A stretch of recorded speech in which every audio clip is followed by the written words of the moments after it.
प्रिय विद्यार्थी मित्रांनो, आज आपण वर्ब्स बघणार आहोत. त्याबद्दल इत्थंभूत माहिती घेणार आहोत.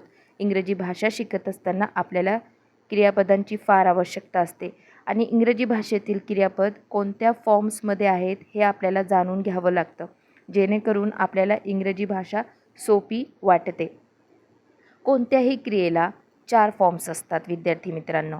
V1, V2, V3, V4 हे वर्ब 1, वर्ब 2, वर्ब 3, वर्ब 4. तर पहिल्या रूपाला आपण बेस फॉर्म, ओरिजिनल फॉर्म किंवा इन्फिनिटिव्ह फॉर्म म्हणतो.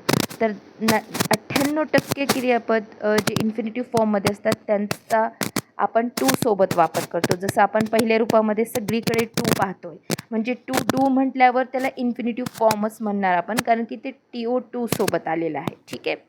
आता याची सहाय्यकारी क्रियापदे काय आहेत क्रियापदाच्या पहिल्या रूपाची? तर टू डूची सहाय्यकारी क्रियापदे आहेत आणि या सहाय्यकारी क्रियापदामुळेच आपण काय करतो, वेळ दर्शवू शकतो त्या ॲक्शनची, V1ची.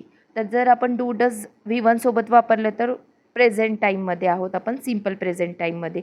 डीड जर V1 सोबत वापरलं तर आपण सिम्पल पास्ट फॉर्ममध्ये आहे आणि फक्त शाल विल वापरलं तर आपण सिम्पल फ्युचर फॉर्ममध्ये आहे.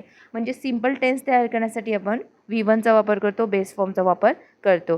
तर फक्त टू डूची सहाय्यकारी क्रियापदे या ठिकाणी आपण V1 सोबत वापरू शकतो. बेसिकली आपण टू डू, टू हॅव आणि टू बीबद्दलच बोलत आहोत. मॉडल ऑक्झिलरीजबद्दल आपण बोलत नाही आहे. V2 म्हणजे क्रियापदाचं जे दुसरं रूप आहे त्याचं नावच आहे सिम्पल पास्ट फॉर्म. त्याचा वापर आपण सिम्पल पास्ट टेन्स तयार करण्यासाठी करतो आणि त्याच्यासोबत कोणतंच सहाय्यकारी क्रियापद आपण वापरत नाही किंवा वापरलं जाऊ शकत नाही.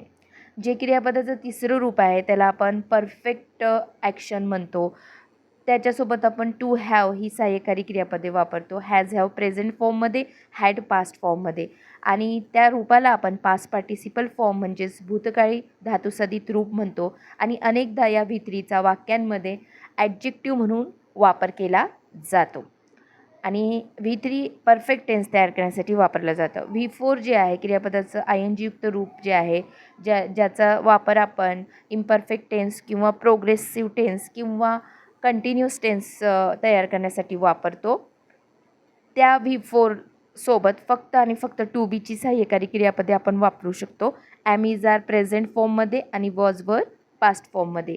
तर त्यालाच आपण प्रेझेंट पार्टिसिपल वर्तमानकाळी धातुसदित रूप म्हणतो आणि अनेकदा हे ING युक्त रूप वाक्यामध्ये कर्ता आणि कर्म यांच्या जागी वापरलं जातं, म्हणून त्याला जेरंड म्हणतात, कारण ते नाऊनसारखं, नामासारखं काम करतं. वर्बल नाऊन असतं आणि त्याचं स्पेशल नाव ग्रामरमध्ये जेरंड असतं. चला तर पाहूया आपण काही क्रियापदे. आणि ही क्रियापदे कोणत्याच इयत्तेची नसतात, ही भाषेची असतात. प्रत्येक इयत्तेमध्ये वारंवार आलेली असतात, कारण की क्रिया ही आपल्याला कोणतंही वाक्य तयार करायचं असेल तर वापरावीच लागते. तर काही ठराविक क्रिया आणि त्यांची 4 रूपं आपण या ठिकाणी घेतलेली आहेत. To do, did, done, doing अशा पद्धतीनेच हे क्रियापद आडवं पाठ करायचं असतं. करणे, आणि तुम्हाला 4 रूपाचं जे भाषांतर आहे ते कसं करायचं ते मी तुम्हाला सांगितलं आहे. करणे, केले, केलेले, करत अशा पद्धतीने. तर पहिलं रूप आहे to do, did, done, doing. हे इरेग्युलर वर्ब फॉर्म आहे, ज्याच्यामध्ये सेकंड, थर्ड फॉर्म एकमेकांपासून, फर्स्ट, सेकंड, थर्ड सगळेच फॉर्म एकमेकांपासून भिन्न आहेत. तर या क्रियापदांचा आपण जास्त सराव करायचा आहे. To travel, travelled, travelled, travelling प्रवास करणे हे रेग्युलर फॉर्म आहे, ज्याच्यामध्ये ED किंवा डीज लागतं क्रियापदांना. To read, read, read, reading याचा अर्थ होतो वाचणे, परंतु उच्चारण भिन्न आहे. स्पेलिंग सारखी दिसत आहे परंतु उच्चारण भिन्न आहे. Read, read, read, reading. To listen, listened, listened, listening लक्षपूर्वक ऐकणे. टी सायलेंट आहे, लिसन म्हणायचं, लिस्टन वाचायचं नाही. Listen, listened, listened, listening. To appreciate, appreciated, appreciated, appreciating समजून घेणे. To start, started, started, starting सुरू करणे. To die, died, died, dying मरणे. आता या क्रियापदामध्ये तुम्ही बघा, हे रेग्युलर जे नियम असतात, नियमित जे रूल्स असतात त्यातला फॉलो करत नाही आहे आणि पहिलं रूप जे आहे DIE त्याच्यातलं ई तर आपण काढायचंच आहे आणि आयच्या जागी आपण वाय हे अक्षर घेऊन मग ING लावणार आहोत. अशा पद्धतीचे हे बदल लक्षपूर्वक बघायचे आहेत, त्यांना नोट डाऊन करायचं आहे आणि या क्रियापदाचा जास्तीत जास्त सराव तुम्हाला करायचा आहे. डायचा अर्थ होतो मरणे. To kill, killed, killed, killing म्हणजे ठार मारणे. To let, let, let, letting तिन्ही रूपं सारखी आहेत, फक्त चौथ्या रूपामध्ये डबल टी करायचं आहे. परवानगी देणे किंवा भाड्याने देणे असा अर्थही याचा होतो. To help, helped, helped, helping मदत करणे. To become, became, become, becoming होणे किंवा बनणे.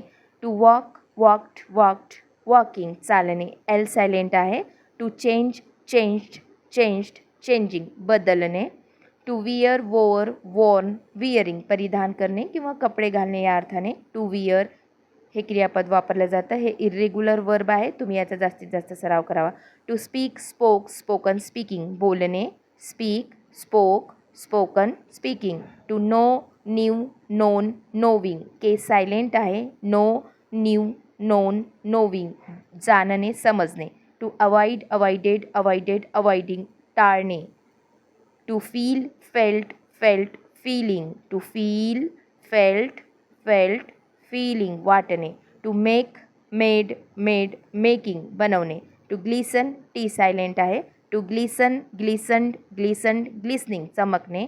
To beat, beat, beaten, beating स्पंदन होणे. हृदयाची जी स्पंदन होतात त्याला टू बीट असं म्हणतात. आणि मारणे या अर्थाने पण टू बीट हे क्रियापद याच फॉर्मसोबत वापरलं जातं. To satisfy, satisfied, satisfied, satisfying समाधान करणे. To allow, allowed, allowed, allowing परवानगी देणे. To run, ran, run, running धावणे. तर काही इर्रेग्युलर आणि काही रेग्युलर वर्ब्स दिलेले आहेत, त्यांचं तुम्ही जास्तीत जास्त सराव करावा. इंग्रजी भाषा शिकण्यासाठी सर्वोत्तम आणि सर्वात उपयोगी ही पद्धत आहे की क्रियापदांचा चांगला अभ्यास करायचा. कोणत्याही क्रियापदाची 4 रूपे आपल्याला समजली पाहिजेत, आपण लक्षात ठेवली पाहिजे, जेणेकरून कोणतंही रूप आपल्या वाक्यामध्ये आलं तर आपल्याला त्या वाक्याचा टेन्स ओळखता यायला पाहिजे. म्हणजेच आपल्याला त्या वाक्याचा अर्थ समजणार आहे आणि जेव्हा अर्थ समजतं तेव्हा भाषा समजून घेणं सोपं जातं आणि आपल्याला ती भाषा शिकावीशी वाटते. समजलं काही तर शिकावंसं वाटतं. जर समजलंच नाही तर आपण शिकू शकत नाही, आपल्याला त्या गोष्टीमध्ये रस निर्माण होऊ शकत नाही. तर विद्यार्थी मित्रांनो, कृपया करून जास्तीत जास्त क्रियापदांचा अभ्यास करा आणि इंग्रजी भाषेला सोपं करून टाका. आणि ही भाषा तुम्हाला 12वीपर्यंतच नाही तर पुढे पण त्रास देणार आहे. म्हणून या भाषेचा जास्तीत जास्त अभ्यास करावा, क्रियापद जास्तीत जास्त पाठ करावे आणि काही अडचण असल्यास विचारावी. व्हिडिओ पाहिल्याबद्दल धन्यवाद. लाईक, शेअर आणि सबस्क्राईब करावं. धन्यवाद.